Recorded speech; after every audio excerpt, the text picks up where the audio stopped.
For those of you that are new, you already have heard this, but for those of you, and those of you who are returning, know a little bit more about this. Our theme this year is connected to core. And yeah, let's hear it. And it is our new theme this year is connected to core. We've heard a lot about the core, and we're going to hear more about it today, and you're going to hear more about it this week. I mean, obviously we, as educators and physical educators especially, and in music, we still all appreciate this. Our core of our body is our strongest place. And if you have a strong core, it's easy to keep the rest of your body strong. Something that you guys, many of you already know, is that when your core is engaged, because your body really has to work to keep your core engaged, you deliver more blood and oxygen to your brain, and therefore you focus better when your core is engaged. Which is why I have, which some of you already know, have been encouraging for the last 2 years all of my students to stand when I talk and not to sit anymore. So again, I want to invite you, feel comfortable if you'd like to sit. You can still have your core engaged while you're sitting, for those of you that are interested in staying focused. 5 years ago, I believe it was 5 years ago, we as a company put together a video of a lot of the science that's out there in the world that explains the connection between the brain and movement and learning. And I, over the last year, found some more video clips and some more information, because it's coming out every day now, about more of those connections. So for the first 6 minutes, I'd like to invite you to sit and watch a video that's going to start us off for the school year with a lot of reasons why our children need to be moving in order for them to be able to develop the core, whether it's the core in their body or it's the core curriculum that we're looking to instill. So these next 6 minutes, take a few seconds, listen, absorb the information, and then after this video, we're going to get moving. Jessica DeLu, I'll bring her up in a second, is going to lead us in an activity. So right after this video, we'll get moving. So don't forget, brain rule number 1. Brain rule number 5, repeat to remember. So for those of you that have seen some of this or heard it before, it's okay to hear it again. And as a matter of fact, as much of this as you can hear over and over and can become proficient at speaking about, the better it will be for you as an educator in the class when your principal comes out and wants to know why you're going to the classroom teachers and asking them to do movement in the classroom. You'll be able to give them good reasons. Or why they want to know, why are you doing math out there on the yard? Why aren't you just doing basketball? So they're going to understand more if you can explain to them. Right now, what we're going to do, because when you move before you learn, which is what we're about to do, is move and then learn, you remember it better. So I want to bring Jessica DeLu up here. Where are you? Oh, I'm staring right at her. And briefly, I just want to also introduce you to the new Jessica DeLu, who is still our BITSA support provider for Rhythm and Moves. But she is also the pedagogy mentor for us all. And so she might be seeing you sometimes this school year. If she does, it's because she's out there to team with you and help you and work with you on pedagogy and our curriculum. So I just want to let everybody know that that's something that she'll be doing this year, and she might be seeing you a little bit more this year. So yay. And she's going to take over right now, and we're going to do a team building activity with Jess. Thanks.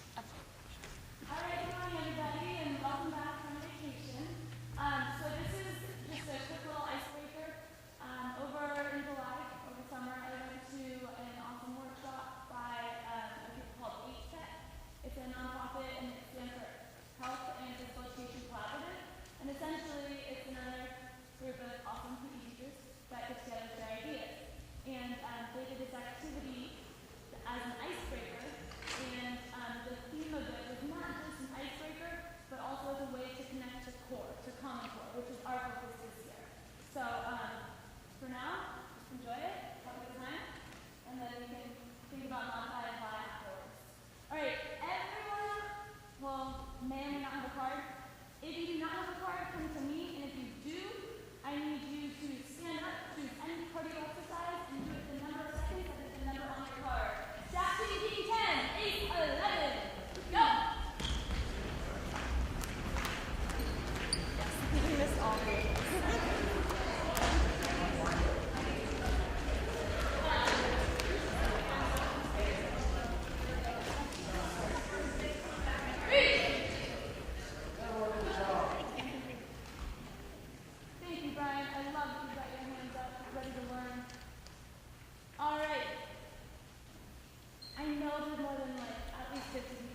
When I say go, please do a strength exercise and number of reps.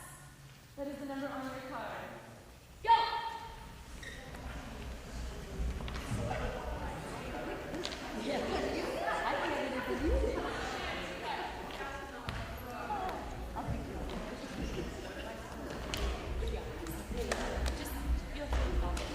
Alright, free.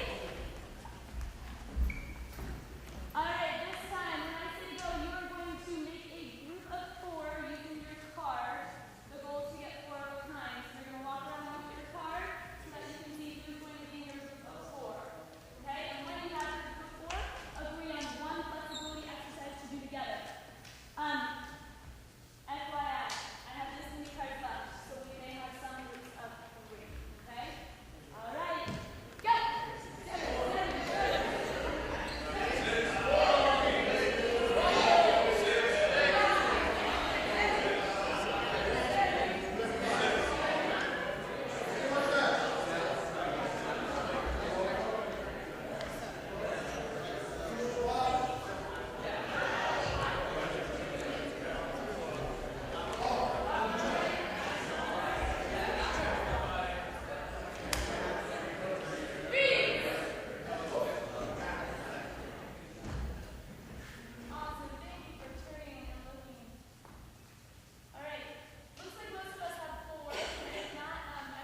All right, thank you.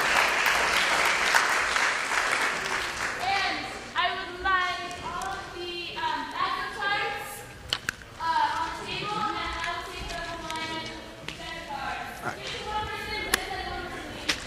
And then when you're done, please find a space to sit or stand in the front of the 10-foot line, because we're going to get going really fast. So, quickly to recap. The smallest life form in the earth that we know of that has a brain eats its brain when it stops moving for its life. Only things with brains move. We only have a brain to move. Okay. That's the most important thing you can remember. We only have a brain to move. If you don't need to move, you don't need a brain. We know that the same part of the brain that takes care of us being able to move and negotiate space is the same part of our brain that actually problem solves and negotiates through problems in life.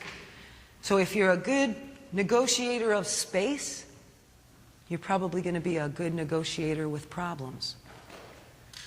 So those things tell us that our subject is the most important. Music and physical education are the most important subjects because without us, there's no avenue for learning.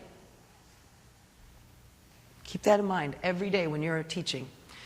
We have to use our bodies or we lose it. Okay? So we know that our cognitive scores increase. We know all these things with exercise. We know that it creates new brain cells. That's the coolest thing about exercise. It grows new brain cells. And it doesn't matter how old or young you are, it grows new brain cells. And they're indiscriminate. They don't care where they go. They go where they're needed. That's even better news. So all those brain cells that we're creating on the yard are going to go just exactly where those kids need them. BDNF. Remember that. If you don't remember brain-derived neurotrophic factor, remember BDNF, miracle grow for the brain. We are creating miracle grow for the brain every time the children are on the yard or every time they move. Every time you convince the classroom teacher to do a 5-minute movement break, they just created more BDNF and they're ready to learn and focus. All of these organizations tell us we should be doing physical education or movement every day for at least an hour.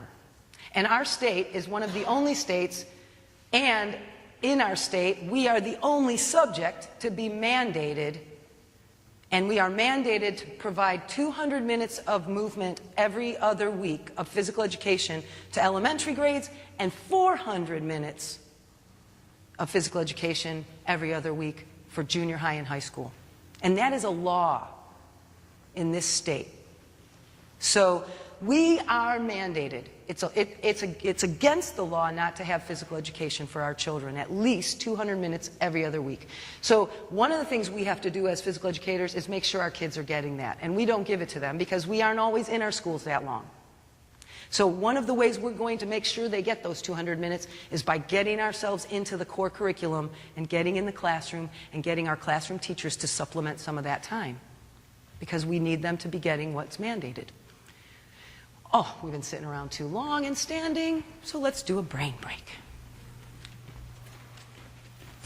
Okay, this is brain break number spots multiplication. We have Gloria and Megan helping us out. Thanks a lot. And this is page 33 in the book. All right, so we have 5 number spots. Your right shoulder is 1. Your right ear is 2. Your nose is 3. Your left ear is 4. Your left shoulder is 5.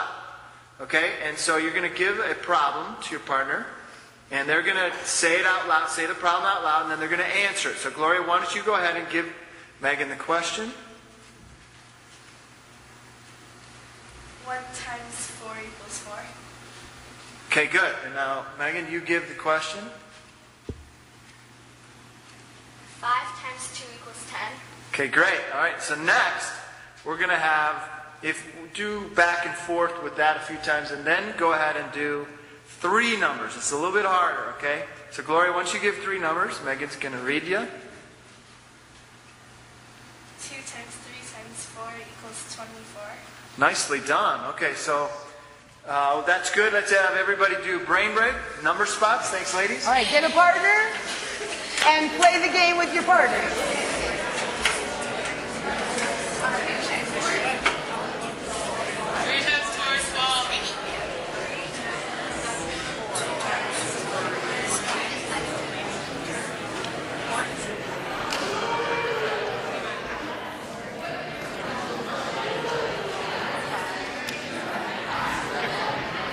Okay, take this last turn.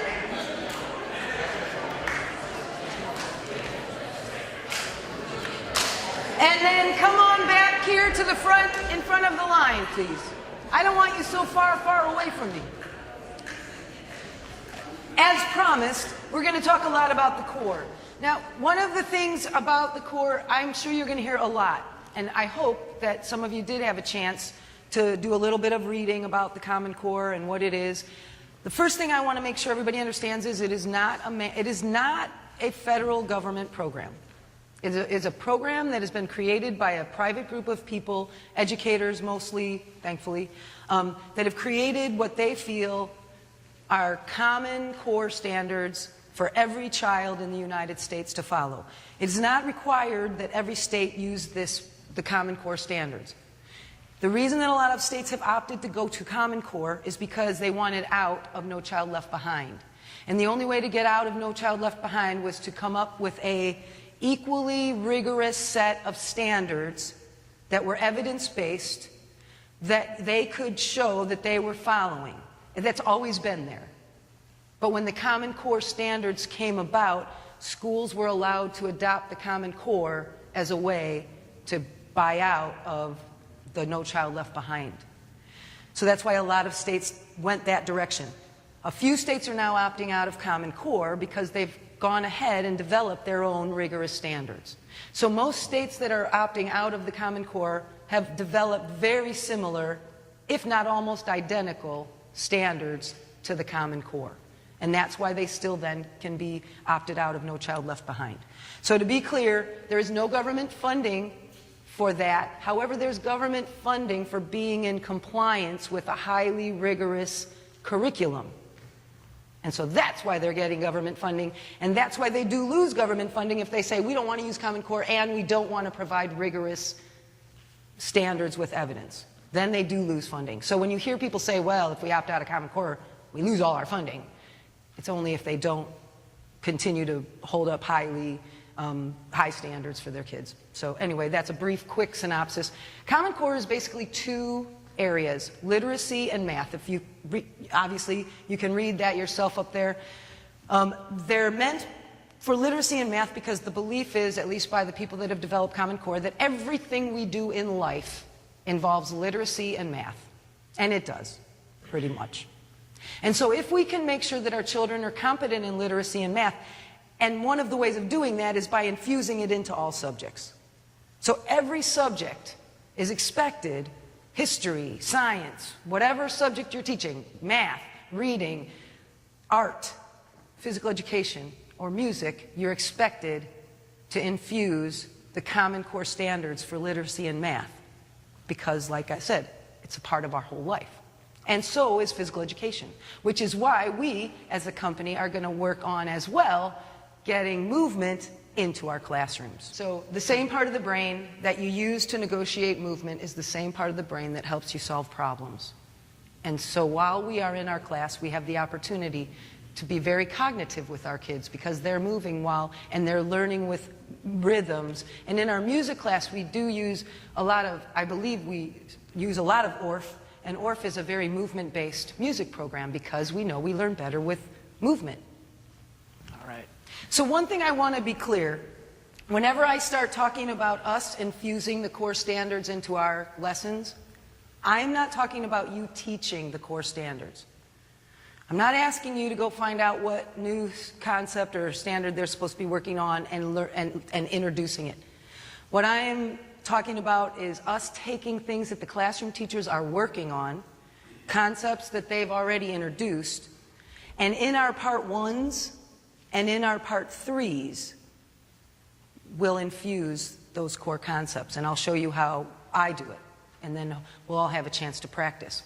We are still teaching our standards. We have physical education standards that we have to cover. So in our part two, where we call part two, for those of you that are new, is the instruction part of our lesson. Part one is a warm-up. Part two, we introduce a new concept or skill and teach it. And part three, we practice that skill or use it in a setting that's a practical setting. So in that part two, we're still teaching our standards, our physical education standards. And it is expected that you're still on unit and that you're following our curriculum. But when you come to planning your lessons and you're thinking about your warm-up this year and probably from now on, we're going to think, how can I include adding single-digit numbers into this warm-up? How can I reinforce understanding capital, or lowercase and uppercase letters during this warm-up? Or this part 3. So as you're planning your lessons this year, when you're planning your warm-ups and you're planning your practice sessions, think about how can you incorporate the core. That's what I'm talking about. So I don't want you to go out of your way to try to introduce new core concepts, but instead save that for our stuff or for your music curriculum. All right, so this is a breakdown.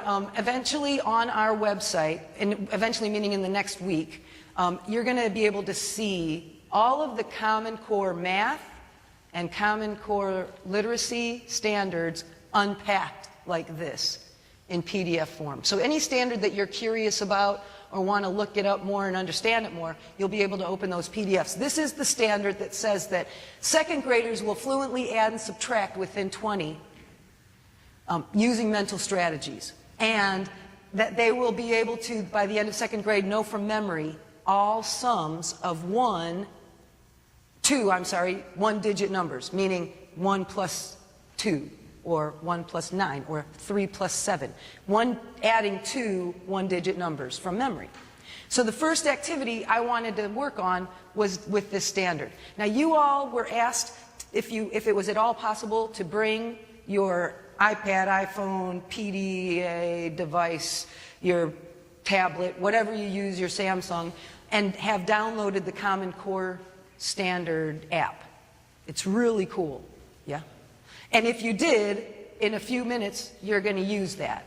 So what I did was I just ran through a bunch of the standards and looked at them and thought, okay, this is pretty simple for me. It's at least logical, adding 2 one-digit numbers. So I thought of an activity that I could do so that we could practice. So this would be a warm-up. And the way that we're going to do this, because I don't have the luxury of my gym already set up, but you are going to help me. When I say go, we only have 42 spots, so that's okay, because we can still all play. But when I say go, I need, if there's available, anybody that can get one, to get a poly spot. And then if you've got a spot, come see me and grab a card. Find an own space for your spot, put it in the gym, stand on or near a spot if you don't have a spot, and do it all in 15 seconds. Go. 1, 2, 3, 4, 5, 6, 7, 8, 9, 10, 11, 12, 13, 14, 15. Yeah, okay. So, when I say go, I want you to find different own spaces, because there's a lot of space not used in our gym. Go. Find a bigger own space. Go. And then put your card under your spot.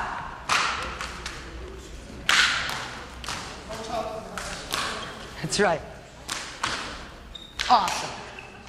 Now these are beautiful own spaces. I love it. Okay, so as a warm-up, you second graders, when I say go, you're going to look under your spot. And then you're going to see that there's an equation. There's a math equation.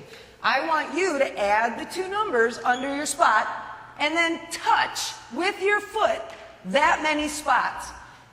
The last spot you touch, you're going to look under and do the new math problem to find out the next number of spots you're going to touch. See if you can land on every spot before I say stop, so that you've looked under then each spot. See if you can make your last spot a different poly spot every time. So there I've caused you to think even more, right? Not only do you have to add the numbers, but you have to literally look and strategize where you're going to land so that you don't land on one of the spots you already landed on. Okay, go. If you don't have a spot, just start. You can go run to a spot and look.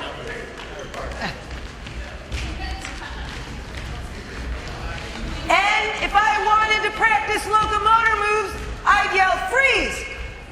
This time you have to travel doing a sideways slide. Go. Now I can see if you can slide sideways and if you can add. So I can assess while you're working. I could even have the classroom teacher come in here and she could assess while you're doing this.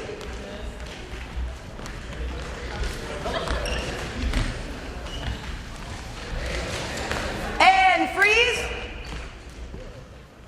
All right, we're going to play a quick little game. I love this game, Shipwreck. I use this actually with adults more than I do with children, but I use this for grouping. Teach it at the beginning of the year, and then you can randomly use this for grouping all year. So I've made up one. If you're not familiar with Shipwreck, here are my commands. I'm just going to tell them to you quickly. The two solo commands, freeze, is surf's up. So show me how you're surfing on a board.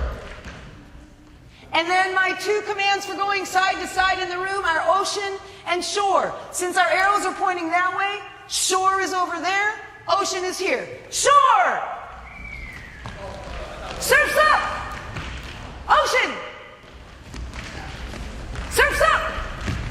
Okay, my two-person is person overboard. I don't make the... If you don't want to get on your hands and knees, you do not have to. For the children, I tell them they can either go down on one knee or they can go on hands and knees. The other person doesn't touch them. They just kind of look over them because that person on the ground is the railing. And the person standing there is looking for the person overboard. It doesn't matter who you're partnered with in this game. I don't play that anyone is out. So if for any reason there's not an even number in here, one group is welcome to have 3, but there should only be one group with 3. Go. Person overboard!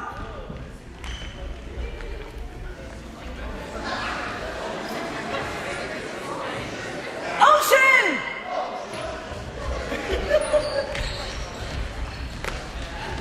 Surf's up! All right, my 3 is lighthouse. 2 people hold hands. The third person's in the middle going like this because they're the beacon. All right. Lighthouse! Oh, you can stay standing. Surf's up!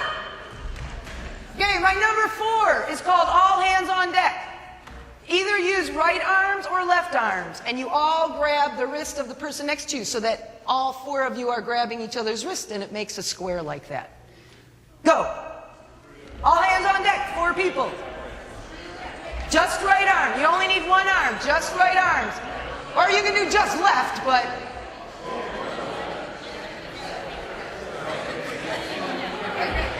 Yeah! All right. Shore! Lighthouse!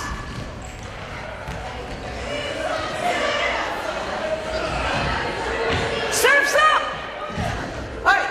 The last one is shark. It's 5 people with the children. I have them sit in a circle like a raft. If you guys want to sit in your circle, you can. Otherwise, stand. Shark! 5 people. Shark!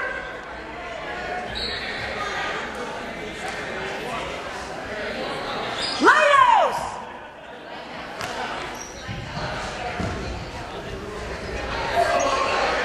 Ocean!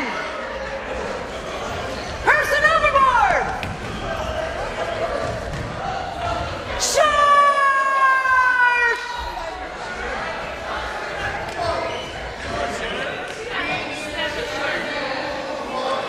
And freeze! Right where you are. These are your groups. Okay, when I'm done talking, your group is going to think of, now what I call this type of a game is a hunting game. Because we're hunting for things, right? We're looking to see what's under there, and then we've got to go find whatever it tells us to go find. So I call these hunting games. In your group of 5, your job is to think of a hunting game that will focus on a core standard. If you've brought your PDA, whatever that is, to use, bring it, get it now. You can open up the core standards and look quickly through them. You'll have 10 minutes. Pick a standard, create an activity that does hunting. You can use any of this equipment in here. Any equipment And there you go. Your 10 minutes begins now.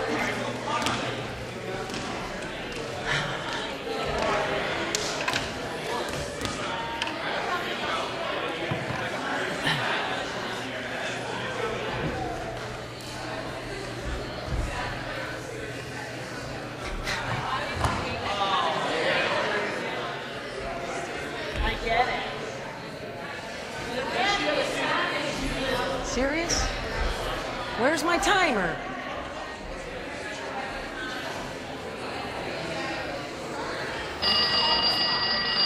Oh, time's up. All right, if you can wrap up what you're talking about, and then what we're going to do is show it off.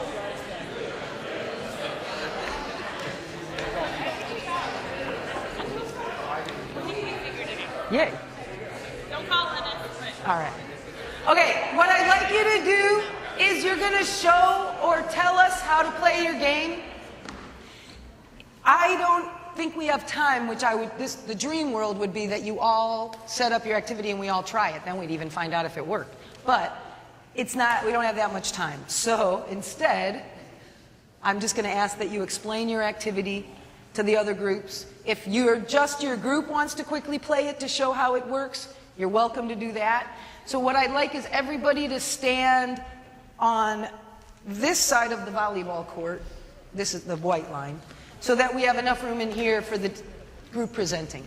And I'd like you to present your ideas, because you never know, it might spark even another idea from somebody.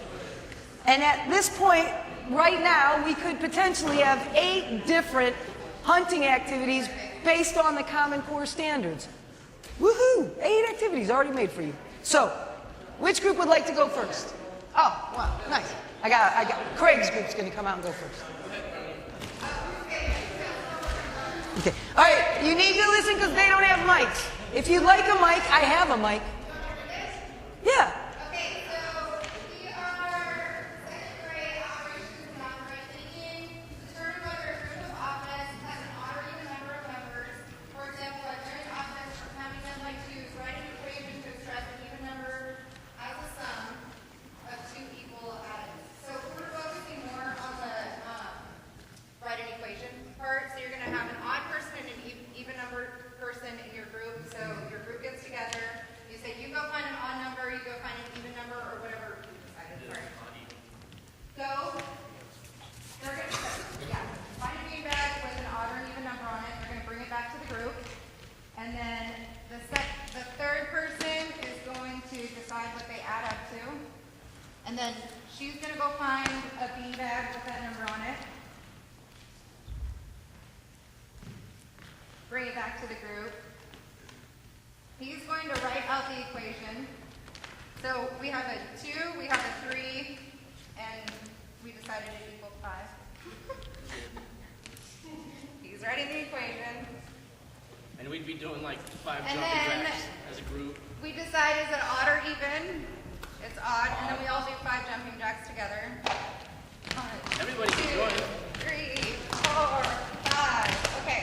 And that was Nice. kind of Awesome. Thank you. Yay! All right, if your group wants to go next, just jump out there. The group that's out there fastest goes next.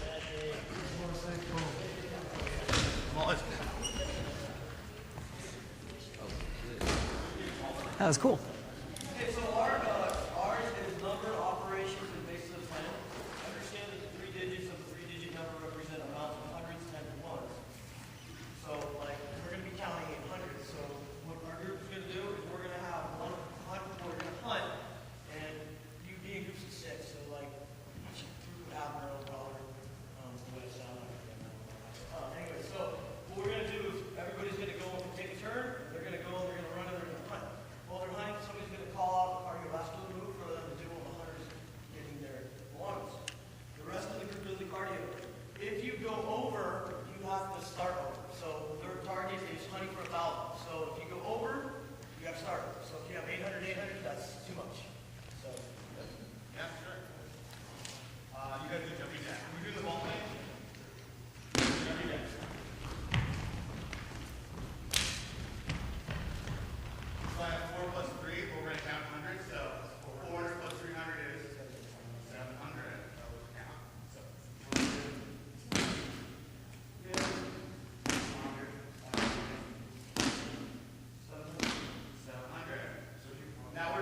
we get a 3, someone's got to hunt for 1 1 2. What are we doing? So I got 3 plus 2, which would be 300 plus 200. 500, so we went over 1,000. So we will start over at 0. Oh, cool. Very cool. Nice. That was cool. Next. Next. Jump out. Who's next? Awesome. Thank you, Jeremy. Oh, yeah. We've got a game. We've got treasure hunt. Treasure. So the core standard is 2. Kindergarten, CCS number 5, learning how to count how many in a row. So in this game, we collect items, and so they have a list. They have an icon list on the back. You can make it real simple. You can make it more complex as you play more and more. Right now, we just have a purple station and a number, so they just get that number of items from that station, put it in their bucket, and then merrily go along to the next station and Nice. get the number that it says. That purple station is pretty good. 3 items. Put 3 items in our bucket. Yay! We have 3 items. So if you're using this setup, you could go to each station and they can collect any 3 items they want, put it in the bucket. Jump rope, a dice, a ball, whatever. As it gets more complex, you can specify what to collect at each station. At the end, once they go to the station, they take their bucket to a place spot that matches their bucket. Ooh. And they line it up. And this is important. Lining it up is very important because if you have items that are more than 10, up 10 to 20, it has to be lined up for them to actually count it. That's part of the same. And that's part of the standard, as opposed to if it was just random, okay, put them all random, you want to keep that number under 10, so that's a side note. Anyways, they line it up, and they add up how many items they have, and then they report at the end how much treasure they discovered. Cool. Thank you. Nice. Next. Next. Come on. Yay. Uh-oh, you guys go after them. Now we know who's next. All right, so we have operations and algebraic thinking, which is interpret products of whole numbers. For this example, it's interpret 5 times 7 as the total number of objects in 5 groups of 7 objects each. For example, describe a context in which the total number of objects can be expressed as 5 times 7. So I'm honestly just making it up on the fly right now. So we came up with, we would hunt for students. It would be like the first day, get to know your classmates, so it'd be groups of 5. Then at this 3rd grade, to make it easier, what I realized is that if it's groups of 5, I would choose an exercise. Let's just say it's jumping jacks. You have to go hunt for students, so you got to find 7 students outside of your group, or excuse me, 5 students outside of your group, and you would have to do 7 jumping jacks with that student. When you come back to your group, you would have to remember their name, because before you do the jumping jacks with the student 7 times, you got to get their name, you got to bring it back. The end result would be for them to realize and recognize how many jumping jacks they did, which would end up being 35 reps. So, I don't know Cool. if that makes sense, but Yeah. That's awesome. Yay.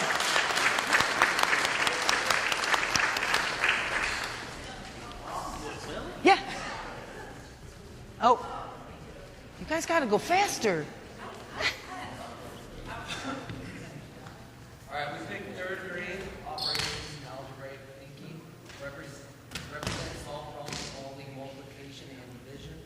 Use multiplication and division within 100 to solve word counts in situations involving equal groups, arrays of measurements, quantities. Example by using drawing and equations with a symbol for the unknown number to represent the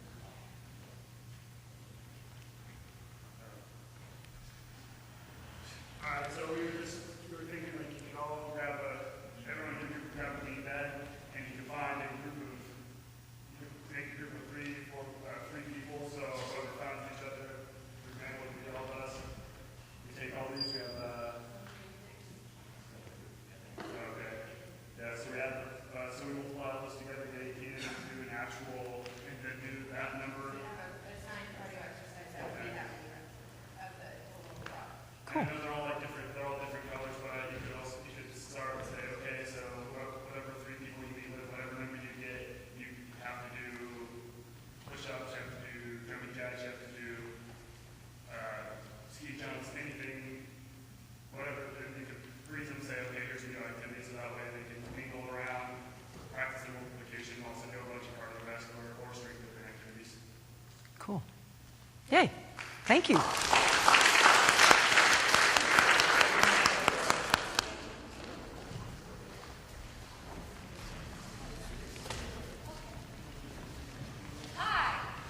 Hi. So we're doing second grade NBT.A.1, which is understanding place value, and the game is just kind of it's actually multiples. So we're doing a circle to start, and we would count, and we're doing multiples of 5, because that's what the standard is. So start with 1, 2, 3, 5, 4, and then she is the third motion. So do we have the motion? 6, 7, 8, 9, 10. Switch and switch. But you would have more people, so it wouldn't always remember. But every time we learn how to multiple of 5, it would change. Oh, that's cool. Yeah, that's cool. Yeah, I think so. Is there another group left besides Tony's? Nope. Yep, last one. Come on out.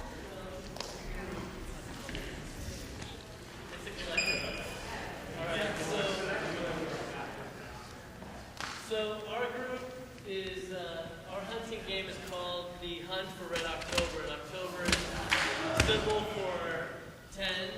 And so what's going to happen is there's going to be a die, and as we were thinking about it, I don't know if we probably have done something like this in the past for the rooms, but it seems fresh right now. So all of us are going to be, this is going to be like a station activity. So we would be engaging our core, we'll all be in our month people. We'll all be in the push-up position. You're going to roll the die. When you roll the die, it's a 4. So my job, while they're still engaging their core, is to come forward. And I had a 4, right? Get a 6. When I get my 6, I'm going to do 10 push-ups. 2. Yeah. Yes. Come on, cheer me on. Go, go, go, go, go, go. Come on, 100. Go, go, go. You're doing great.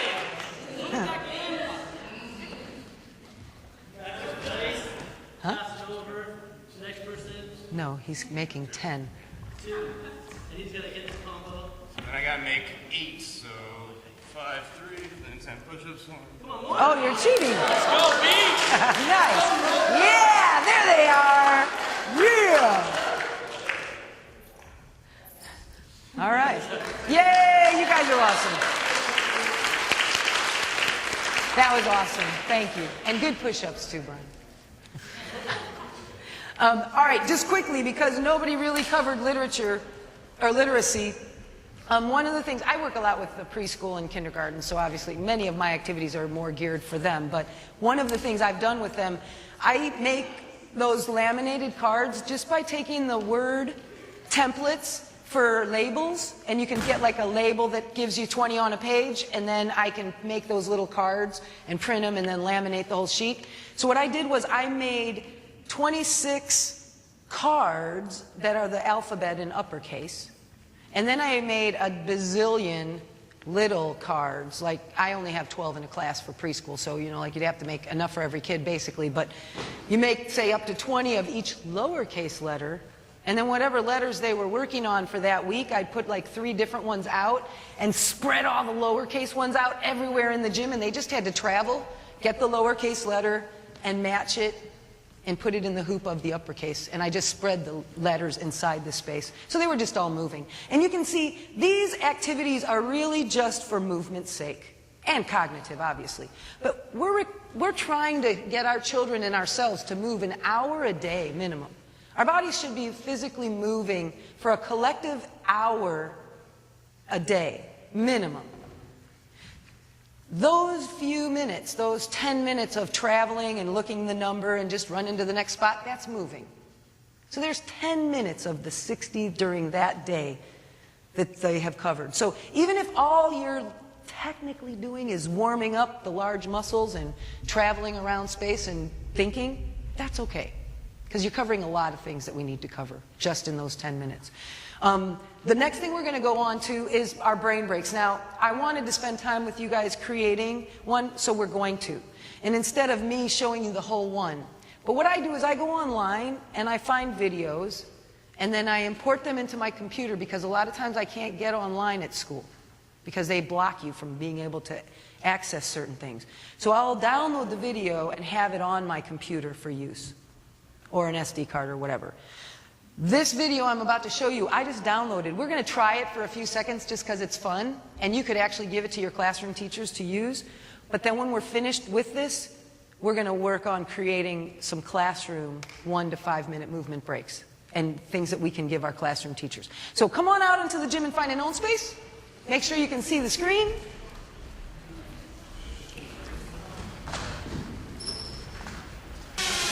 What's up, my mammals? This is Sid the Sloth from the movie Ice Age, and we're about to do this new dance, the Continental Drift. It's time to get up on your feet. It's easy to do. Just follow me.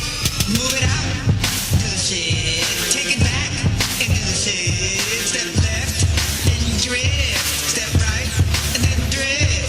Crisscross, into the man-made. Crisscross, into the man's head. Now jump, jump, wiggle your rump, and walk it out like granny. To the front, into the Sid. Take it back, into the Sid.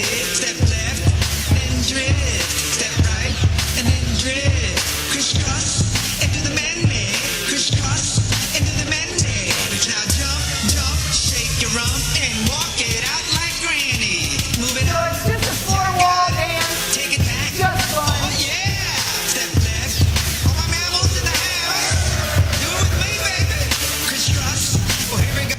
All right, Lighthouse.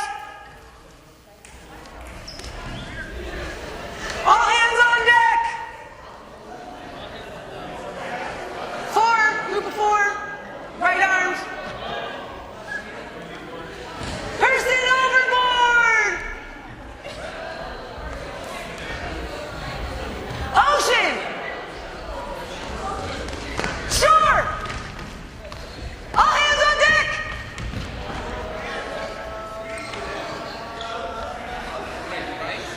All right, this is your group. In your group of 4, I'd like you to create a 1 to 5 minute movement break that can be done in a classroom, either near a desk or if you push the desks aside. But 1 to 5 minute movement break in your groups of 4. Go. You have 10 minutes to think of it. Maybe. I might cut you off sooner.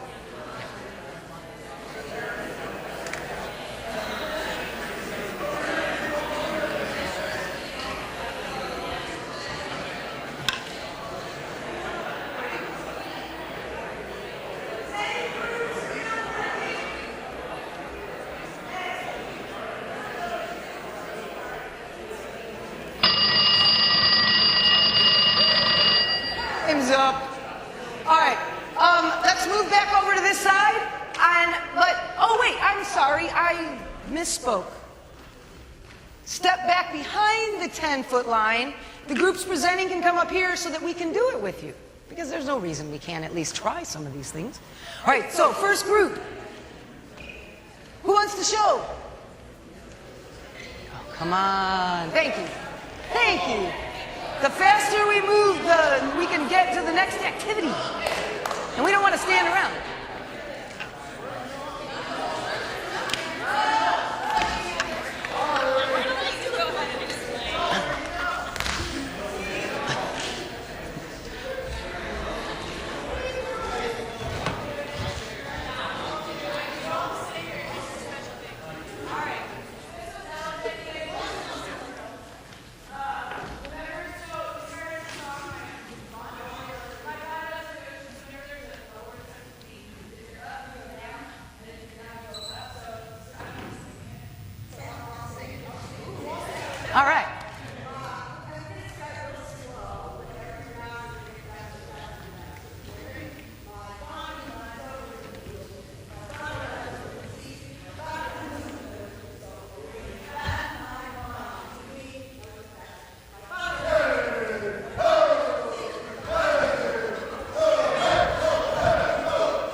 then the chorus.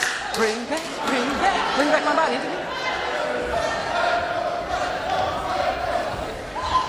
Yay! That's a good one. And there's core in that, right? Identifying letters. That's a big part of core. Okay, next. Just run up, you guys. Who's next? Sweet.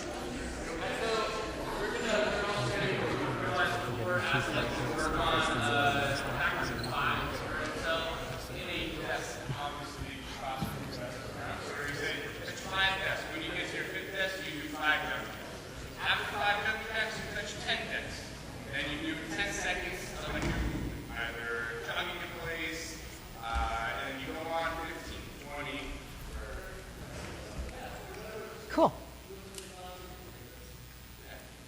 All right, thanks. Next.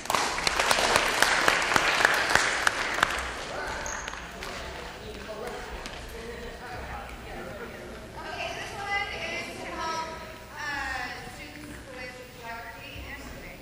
So you get one student.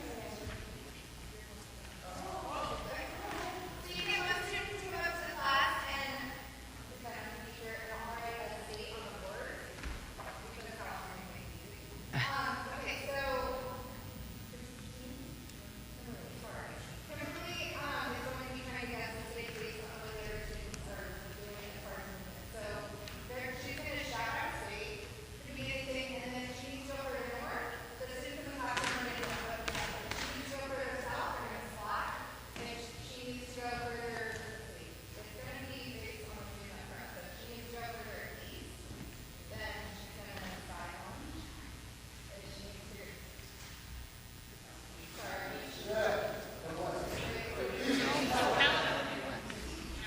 Okay.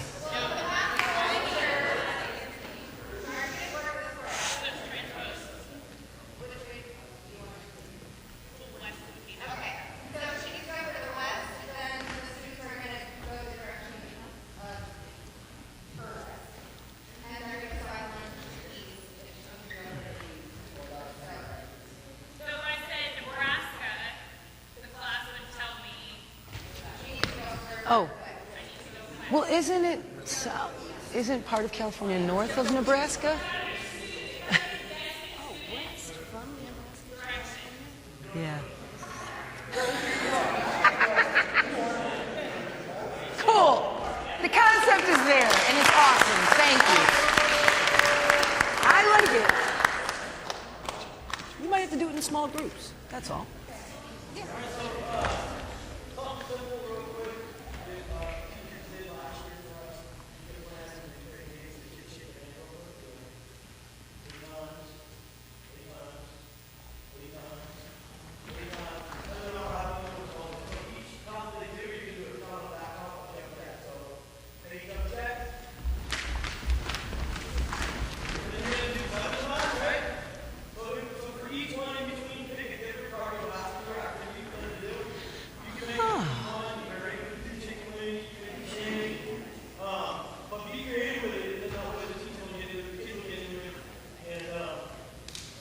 Hey, thanks.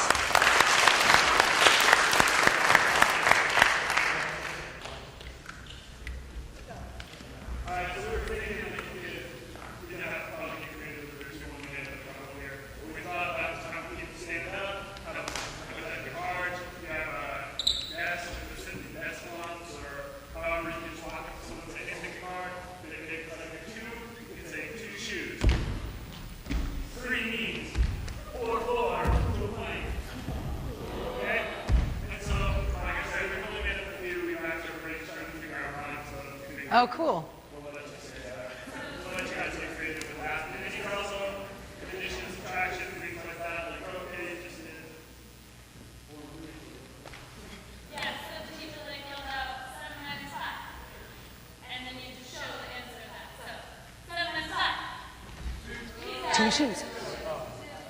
And it could be that you see there, but you can also do that, right? This could be just like a slot. I love this. Until you say the next one. That's cool. We went out to the side, like, We were starting with 7 and 5 on the start. So we got a picture of 7. We start going on. That's cool. We thought at the very 6 takes, and then we thought at the very end one could be done. So when you say one, they got to sit down as fast as they can. One in. Cool. And then one last one, we wanted to do some English talking. You cannot make a rhyme.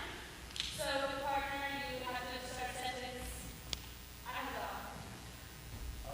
And then they have to rhyme with the next sentence, telling a next story. So you get into talking and listening too. So they're not. But we need more ideas. So just. Awesome. Thank you.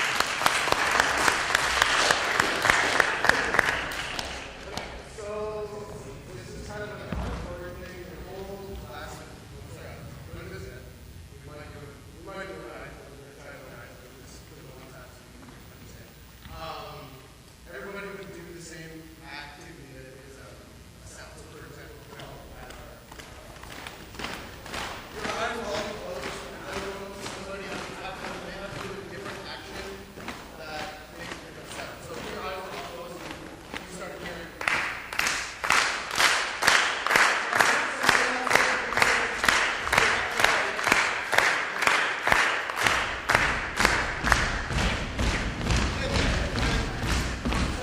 That way you can do, you can even tell kids if you want to do more physical, I mean, they can get on their desks, or they can, it has to make a different sound than so it's kind of like when your eyes close, you have to pay really close attention. It's getting their brains.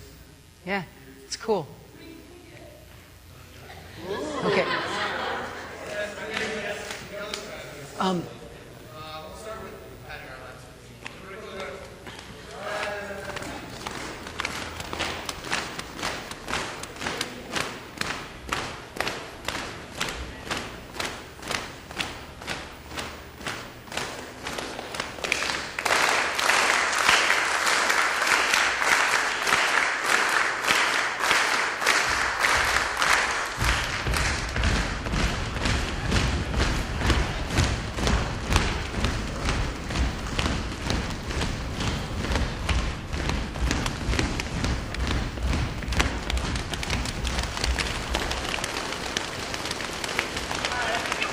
All right, thank you. That was awesome.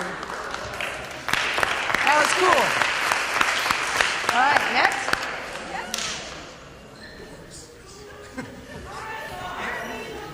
Talking a lot about the brain and about crossing that middle meridian of the body, which I went to a workshop one time and it was all on brain gym, and it was activities for classroom teachers to use in their classroom settings so that they could get the kids up moving and stretching. And anyway, so we're going to show you the first one, and I actually had some high school students that told me that they scored a few points higher on their ACT after they did this because I got them buying it. And it's a great thing if you ever need to bring your class back to focusing. And so it's you put your thumbs down, and then you make an X. So already we're crossing that middle line of the body. And then you hold your hands, bring it in. And for kids, and then you cross your feet. For kids that hold your activities, that struggle, and it comes to go to your favorite place to be, and just move around and breathe and just keep up with it. And you'll see it. Kids that struggle with attention, they really get fall over and they have trouble. They have trouble staying in that zone. So we try to make people do that. And you go to your favorite place. And then go ahead and come up. And that's how the brain is set up. And so the whole point is their brain is active. So when we first started, it started off that we were trying to come up with a routine. And so we had to demonstrate. So just up off your desk and making sure that you're crossing the middle line.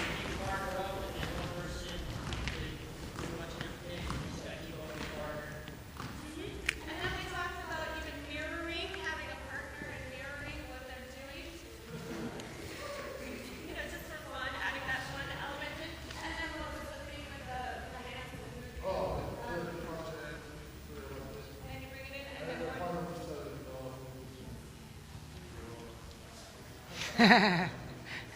Cool.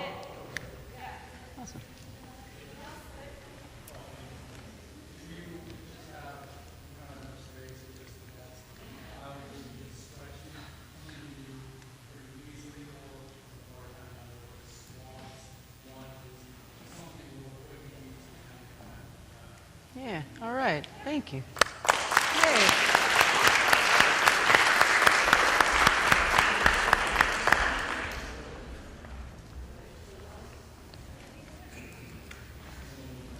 So, a big thing, this is a music one that we're going to try and cross it over with PE. Big thing in music, brain break would be to have the kids shut their eyes, turn on a piece of classical music, and let them listen to the music, grab a scarf, and sort of play with the music. It helps get their creative mind working.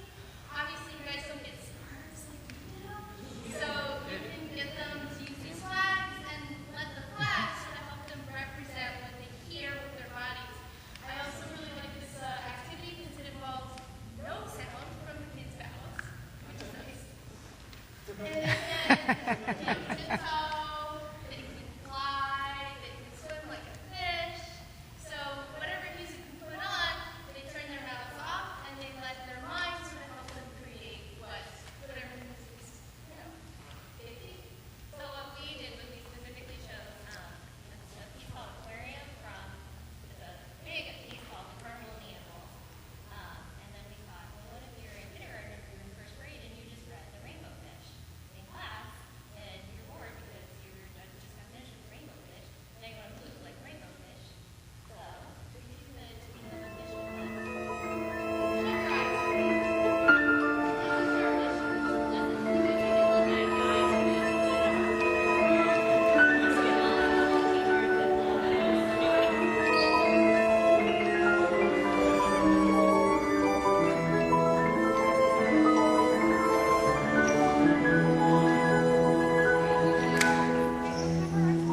Yeah, but no one does. Yeah, right? Wet. Oh, gosh, I can't look where I'm going. Move to open spaces. Listen.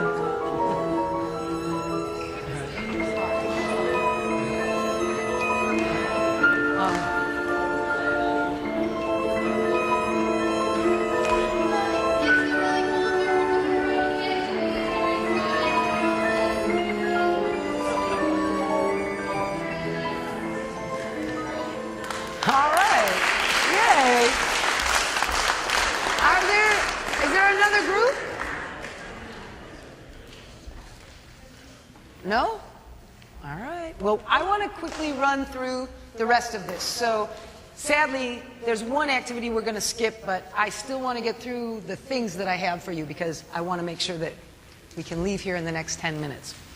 20 minutes of movement will actually, 20 minutes of cardio movement or vigorous movement will give you about 2 hours of focus. That tells us that if we, like that video said, that the children that took physical education before math performed higher on their tests. Okay? If you're a classroom teacher, now the advantage of elementary is that most of the classrooms are self-contained. So if I'm teacher A of second grade and I know my children are having a really hard time with math this year, it would be to my advantage to teach math right after physical education. And so you knowing that can help your classroom teachers by letting them know those things. Like, hey, what are your kids struggling with? Maybe we can work together on that, and on top of it, you can do that session after my physical education class because it will give them much more, 2 whole more hours of focus if you wait till after my class to teach that subject. So take that information and use it to your and the students' advantage. I play this game with my kids. It's a sorting game. This was going to be the next activity that we worked on together. I call sorting activities where I have to determine if it's one thing or another thing, or if it's in the same group, like, for instance, fitness is combined of 3 categories: cardiovascular, strength, and flexibility. And so in order for my students to demonstrate that they know the difference between cardiovascular exercises and strength, we play a sorting game. We're not going to play it, but I'm going to explain it, because then the next activity actually covers a core standard. So I'm a big fan of these little station cards. I took literally our station cards and I erased the word cardio or strength. And I made them multiples 9 to a page, basically. And I made 20 complete sets so that if I had 40 students and partners, each set of partners has a complete set of fitness cards to find. I take all of the cards and I put them in the middle circle upside down like that. And each set of partners has their own two hoops. One hoop's for cardio, one's for strength. One partner runs out to the middle while the other partner does whatever they've decided for their first exercise. It can be anything. Maybe I'm going to jog while my partner goes. My partner runs out, they get a card, they run back, and together we decide our pull-ups, cardio, or strength. And we put it in the correct hoop. And then we do a predetermined amount of those. Now, I don't have pull-up bars for all my kids, so I tell them you have to pretend. And since we don't have pull-up bars, you're going to do push-ups twice. So if you get pull-ups, do push-ups. And they understand that. It's not the exact same workout, but at least it's something with their arms and their chest. So after they find all 14 cards, they're done. It takes them forever, and they will never finish. They never finish. If you run out and you get a duplicate, you still got to do the exercise, but then you got to run it back out and put it back and grab another card, because you can't keep duplicates, otherwise every group won't have enough for their game. I've never had a team finish. And we ran for 15 minutes one time, and they were exhausted and worked out. I could easily assess whether they knew cardio and strength, and I could assess them being able to do the exercises, because while I was walking around, I could look and see if they were performing them correctly. So then the next thing I thought of when I started getting more involved with the core was that we already do this, right? That's one of my standards, or our standards, list and define the components of physical fitness. But then why couldn't we do this same game with other sorting? So one of the standards is to learn about the classifications of animals. And so I made a game where I just went online, and you can find stuff everywhere online, and I found tons of pictures of reptiles and amphibians. And I just printed them on cards, and we play the game the same way. I throw them out in the middle, but it's a predetermined they decide if they think that this card is a reptile, then that's cardio. And they have to decide which cardio exercise they're going to do while they're for that card. And if it's amphibian, it's strength. We would play this game if we could, but we don't have time, I'm sorry, because it's fun to figure out which ones are reptiles and which ones are amphibians. Does anybody know the difference between a reptile and an amphibian? Amphibian can breathe underwater and out of water. Yes. Whereas a reptile cannot breathe in water. True. And a reptile has scales, and amphibians don't have scales. But they both lay eggs. Interesting, huh? All right, anyway, so those are sorting games. Sorting games are other type of warm-up games and part threes that you can use. And we would have spent some time trying to create some sorting games. But I think that you will be doing some of this in our collaborative meetings with the staff. So if you come up with anything creative. So we were going to split up and do that, but we're not. We know that we learn better through movement. 85% of children, and close to that in adults, are primarily kinesthetic learners. We all learn with all the modalities unless we're missing a sense. I mean, like if we're blind, obviously we aren't going to learn with vision.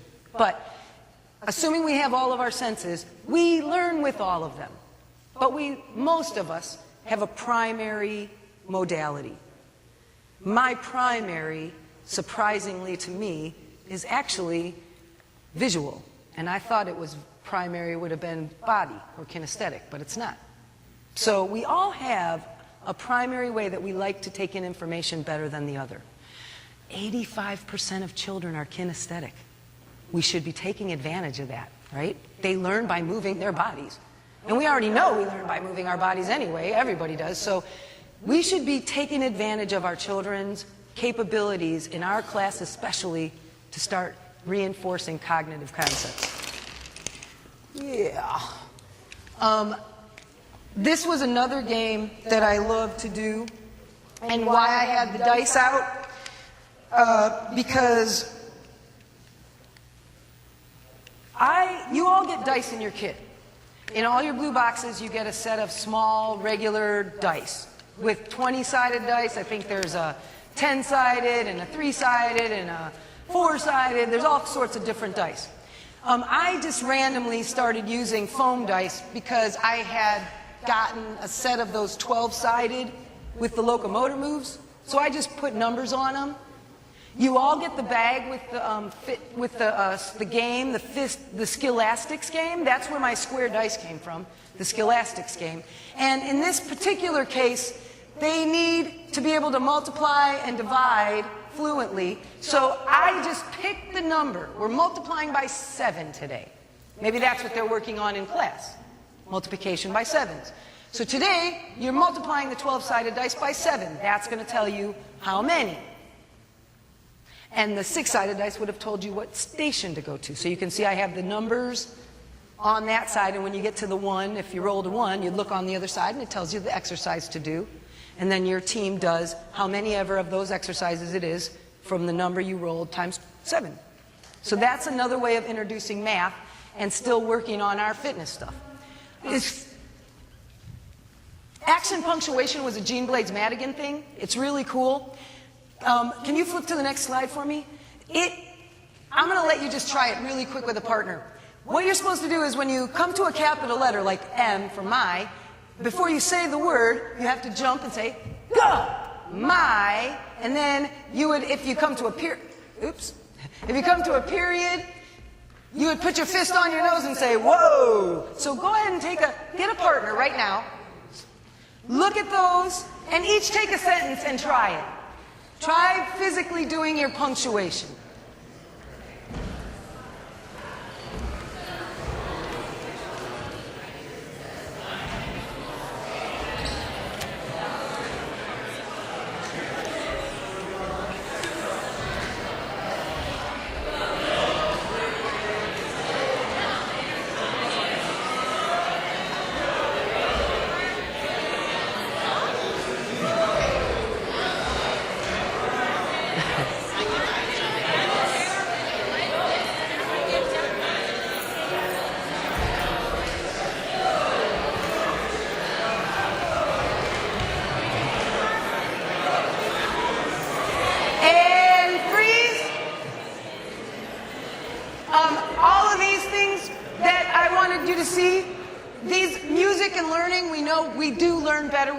With rhythm and with music. I mean, how many of you remember, well, I'm just going to hit the button and you can hear it and tell me if you ever heard this song before.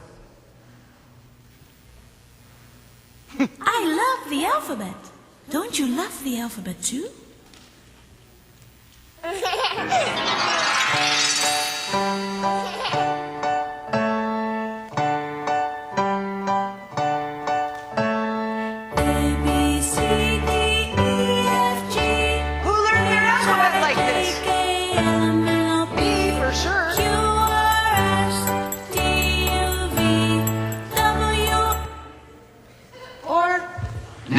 Try to find a good hiding place. This old tree is going to be the base. I'm going to close my eyes and hide my face and count to 100 by 5s. Ready? Go.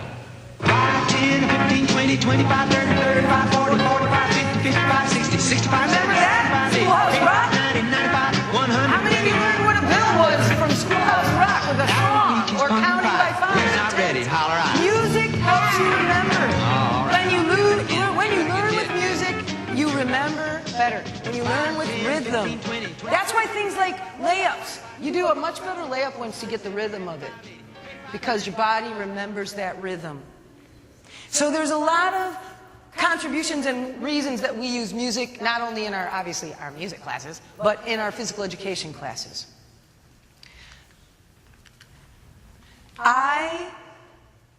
And this has only been recent in the last 5 years or so. I stretch after every class, even with my 3 to 5-year-olds. Okay, we know as 3 to 5-year-olds, they're not inflexible. They have plenty of flexibility. But first of all, flexibility is a part of the 3 areas of fitness. And second of all, it's a habit. It's about establishing the habit of stretching out your body after you do exercise. And when you don't, and you turn 50 like I did 4 years or so ago, you get a lot of injuries when you're not flexible. And it's not so easy to get flexible after you've waited too long. It's much easier to stay flexible when you were 3 and you were taught the habit of stretching. When you're 50, you won't be getting injured because you stretch all the time. Just like they're going to exercise all the time and move their bodies.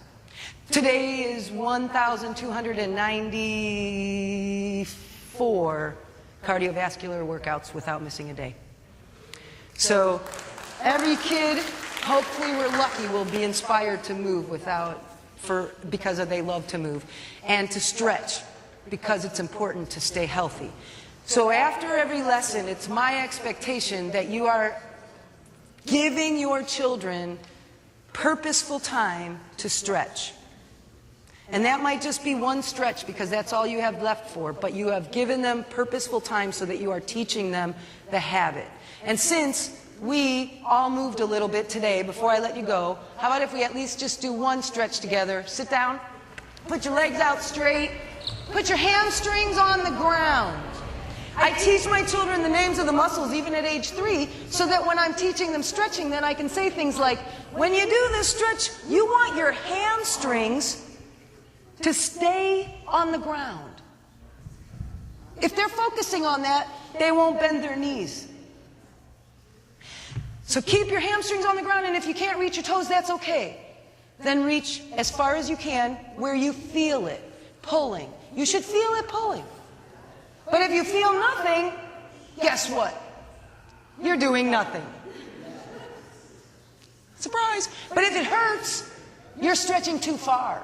So you've got to find a place in between. You shouldn't feel ow pain. You should feel like somebody's just pulling on your muscle. And then hold it. And in my preschool classes, we count, because counting is a standard, even for kindergarten. So we start by counting to 10, and then we work our way up by the end of the year to 30. And at 30, I tell them that 30 is a half a minute. And a half a minute is the least amount of time you should try to stretch.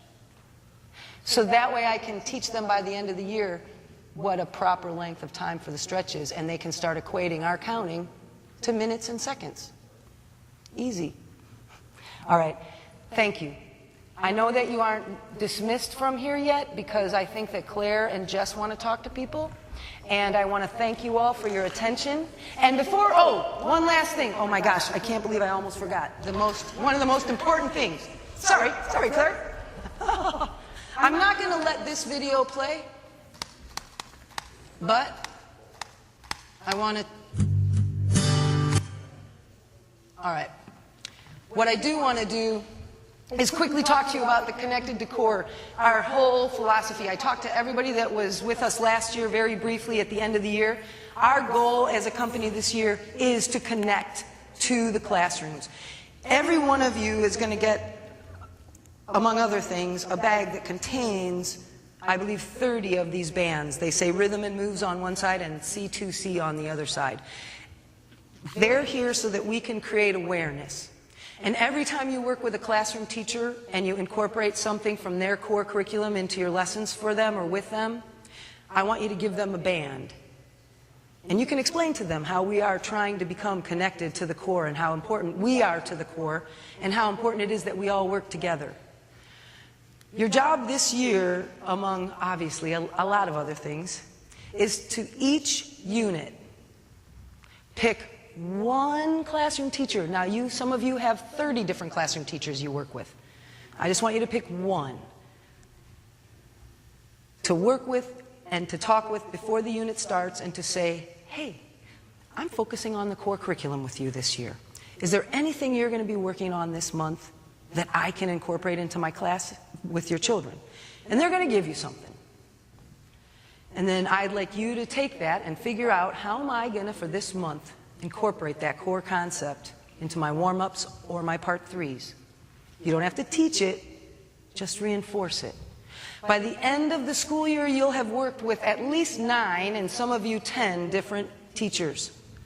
At minimum, 10 people will be running around the Bay Area with these bands, and when we see them times the 60 of us that there are, we might be in a store and we might run into a teacher that we don't even know, and we'll see that they have the band and we know them. And we have a common thing that we can talk to them about, and that's also exciting.